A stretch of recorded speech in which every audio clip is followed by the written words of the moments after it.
محمد، في ظل الفترة اللي فاتت بسبب الجائحة العالمية كورونا، عايزة أعرف لأي مدى الفن ممكن يتعامل مع الأزمات.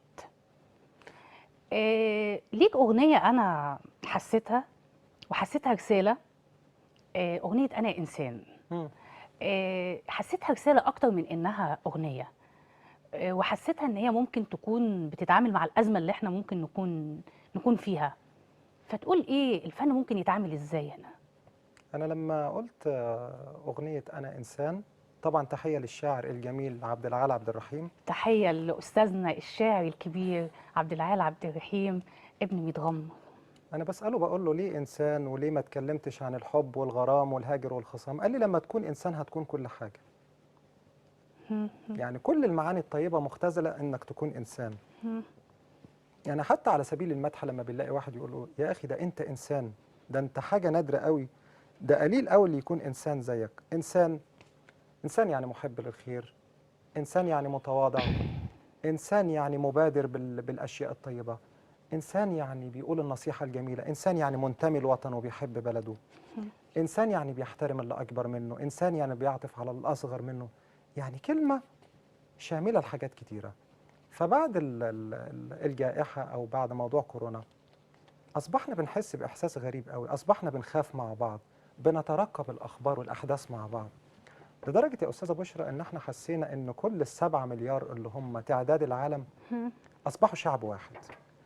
مصر بقت اليابان وأمريكا بقت فرنسا والسودان هي بقت ليبيا، الدنيا كلها بقت يعني قطعة واحدة، فأصبحنا شعب واحد. وخلي بالك إحنا أولا بننتمي إلى الهوية الوطنية بتاعتنا وبنحترم بلدنا وبنحبها وبننتمي إليها، لأن اللي ملوش خير في بلده ملوش ملوش أي خير خير في في أي. أي حاجة.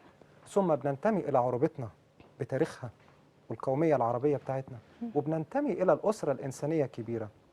فهو ده دور الفن، إنه بيقرب الشعوب، لأن خلي بالك مش كل الشعوب لغة واحدة ولا شكل واحد ولا دين واحد ولا طباع واحدة، والاختلاف ده يعني هو اللي بيقربنا من بعض. تخيلي إن كل العالم بيتكلموا بلغة واحدة وبيلبسوا زي بعض، بياكلوا زي بعض، بيفكروا زي بعض، طب إحنا هنحتاج بعض ليه؟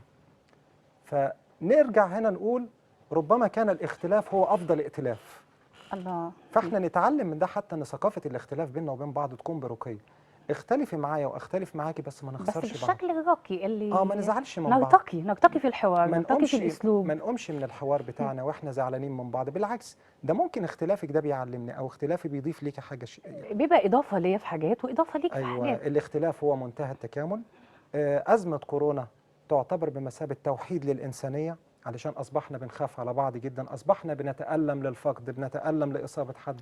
ولو ما طلعناش من أزمة كورونا الشدائد، يعني بص بدرس، يبقى احنا ما اتعلمناش حاجة. المحن والشدائد هي أيوة، افضل لو ما معلم. طلعناش فعلا منها إن احنا فعلا متوحدين، اعرف إن احنا ما اتعلمناش حاجة. يعني الأعداد الكبيرة اللي كنا بنشوفها في إيطاليا ولا في أسبانيا ولا هنا ولا هنا، أنا كنت بزعل جدا، ده إنسان في الأول وفي الآخر. مهم. فكده يعني طب نسمع بقى أنا إنسان. نسمع أنا إنسان.